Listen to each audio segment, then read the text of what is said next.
So we bought this steep and rocky place that was overgrown with cedars and brush and all kinds of things. And actually, I didn't realize how rocky it was until we started clearing the cedars. Yeah, it was named that before we moved here. Best I can tell, Shamoka is an Iroquois term that means large or plentiful horns or antlers. And there is a stream that runs through the place, and so that is Shamoka Run. Okay. There was an elderly lady in the neighborhood who said one time to me that, the rocks weren't as big when I was young. Oh, and I thought, oh, isn't that sweet? It's a little bit of age-related senility. But then I realized, she was right. That yes, these rocks do grow bigger when you start to lose soil. And actually, we have lost a good bit of topsoil in the Shenandoah Valley because of our farming practices over the years. I mean, I know that every acre of this place at one point was cultivated. 100 years ago, Augusta County supported something like 96 mills, flour mills. When we first moved here, I was determined that we were going to have a forage operation based primarily on alfalfa, the queen of forages. Alfalfa has a lot going for it. It's a great conservation plant. It's a legume, so it fixes nitrogen, it's deep-rooted, and so on. But it's a crop that takes a lot of management. I found myself making hay all summer and feeding it all winter. And over time, for me, that system became less and less satisfying. We had been doing rotational grazing. Actually, I didn't know it had a name, but I've been doing that since the early 70s. And I realized that in a healthy pasture sward, you're producing close to 2,000 earthworms per acre. I mean, 2,000 pounds of earthworms per acre. And to me, boy, that was an epiphany. I thought, well, holy cow. I thought 400 pounds of lamb was a big deal. But then, when I think about the earthworms, and that's only one indicator. My son is a real wildlife enthusiast. We started working together to try to establish some native grasses and some native wildflowers and see how we can integrate that into our forage operation. I think people need to know we farmers are doing a lot, I think, to provide for a better quality of life for all of us.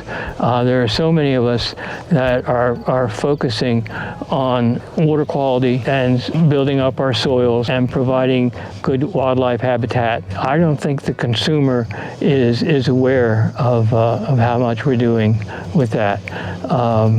These native wildflowers and grasses and all particularly support an abundance of pollinators, which then support an abundance of other wildlife. 40 years ago, my aesthetic sense I expressed with beautiful lush fields of alfalfa that we were creating. And over time, I guess my aesthetic sense has changed a little bit. Now that we are focusing more on stockpiling and native grasses and some wildflowers and all, to the untrained eye, it may look unkempt.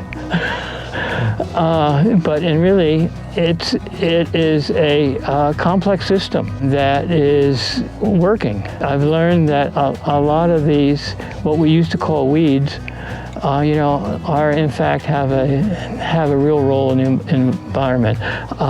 For instance, I don't dislike pokeweed as much as I used to. That I've learned that that's good feed. That's good winter feed for a lot of wildlife, and it doesn't really impact forage production very much at all. I think I've evolved a new aesthetic sense. I just derive some pleasure seeing this new, old, complex, seemingly chaotic sward of grasses and wildflowers. And it's a real pleasure to see now how a lot of these plants now are volunteering around the farm.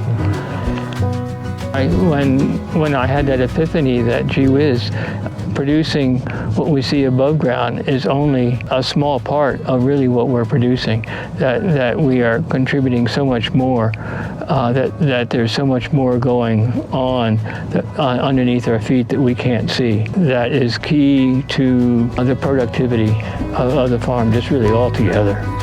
Regenerative grazing, yeah, that sounds good, and I think we're doing that. I pay a lot of attention to our forages. As a matter of fact, most people give two reasons for raising sheep, and that is for their lamb and for their wool. And I give two reasons as well, and that is that they convert grass into money, and they improve the productivity of the farm. Of our soils are getting better each year. Some of it is because of the way sheep graze, some of it is because of the way we have them graze.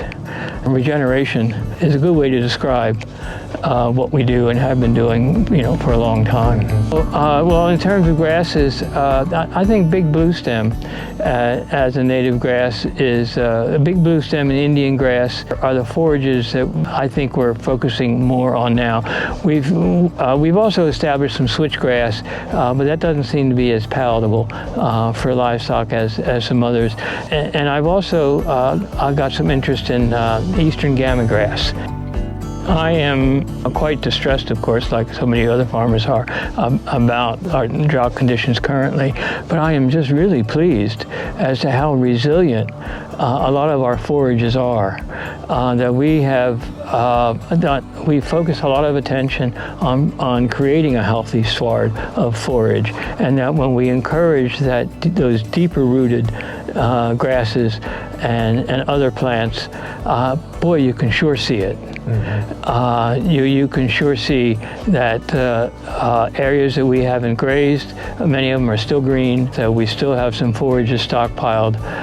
The drought's going to be hard on us because we're going to have to be feeding some hay and so on. I think this farm has considerably more resiliency now than it did 40 years ago, or maybe even 20 years ago.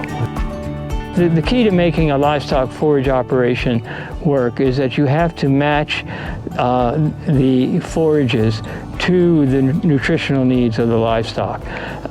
And in that livestock cycle, you've got open ewes, you've got ewes that are bred, that are in gestation, late gestation, lactation, they're raising their lambs, and then those lambs have certain requirements, and so you've got several balls in the air at the same time that you're kind of juggling. And we have found that when we can have a high-value crop like brassicas people would recognize as kale, kohlrabi, broccoli.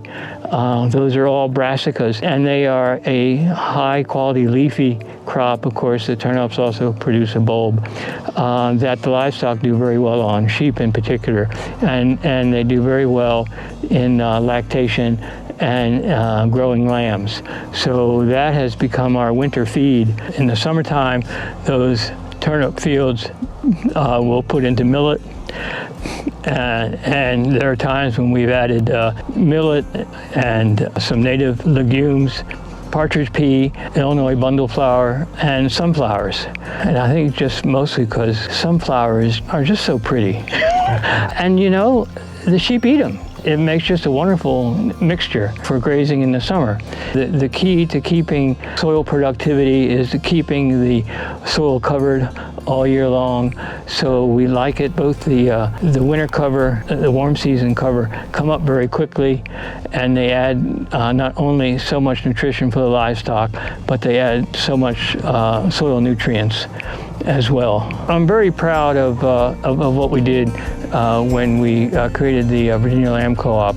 We were selling the first branded lamb product in the country. We were targeting upscale grocery stores and restaurants to produce really a high quality product. There were 49 producers that joined together to create this authentic co-op. Several lessons learned. One is timing is everything. I remember I was in DC and I was just getting on a roll, giving my spiel to the grocery store manager about what a terrific product he had, and he interrupted me and he said, "Why should I sell your product? Nobody's asking for it." And that's quite a conundrum. Oh my goodness, how do you create a brand? But in those days, nobody showed very much interest in locally grown product. Nowadays, the grocers would mob you looking for locally grown product. So one of the lessons was that timing was everything, and also lack of funding. For my own case, many of the lambs that we produce go to medical research, although we still sell, a portion of our lambs as meat. And of course, we also sell replacement ewes. So we have kind of a diversified sales opportunity. The wool market has been pretty disappointing. Actually, it's been disappointing ever since polyester was developed. We can't produce a synthetic fiber that has the characteristics of wool, and of course there are plenty of producers in Virginia that pay very close attention and do some very fine marketing with their wool clip and are able to get remarkably good prices by selling direct to the consumer and so on. Their wool and wool product. I can't keep this up. And my son is showing more and more interest in the farm.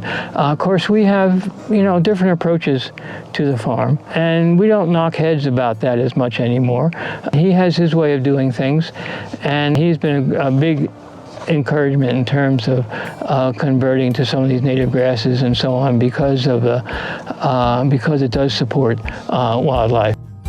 I said that I had grown up right there on the fall line, and the soils were so poor, and so were the people. I grew up in an area where most of my neighbors close neighbors were black, shotgun shacks.